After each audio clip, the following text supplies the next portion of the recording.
Successful শিল্পী হবে।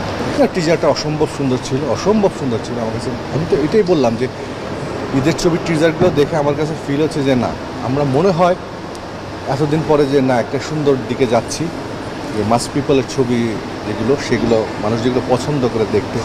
নায়ক আমিন খান করলেন সাকিবের তুফান সিনেমার টিজারের প্রশংসা। তিনি বললেন, সাকিবের তুফান সিনেমার টিজারটি আমি দেখেছি। তুফান সিনেমার টিজারটি দেখে কোনোভাবেই মনে হয়নি এখানে বাংলাদেশের কোনো হিরো অভিনয় করছে। তিনি আরও বলেন, তুফান সিনেমাটি বাংলা সিনেমা ইন্ডাস্ট্রিকে অন্য এক অবস্থানে নিয়ে যাবে। টিজারে যা দেখানো হয়েছে সবগুলো বিষয় দেখেই ওয়ার্ল্ড ক্লাস মনে হয়েছে।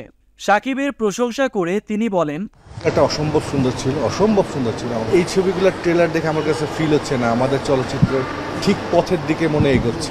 যদি সুযোগ পান তাহলে সাকিবের সঙ্গে একই সিনেমায় অভিনয় করবেন কিনা এমন প্রশ্নের উত্তরে আমিন খান বলেন, আমি যতটুকু অভিনয় জানি সেটুকুতে এটাকে সুন্দরভাবে ফুটিয়ে তুলতে পারবো, তাহলে অবশ্যই কাজ করব।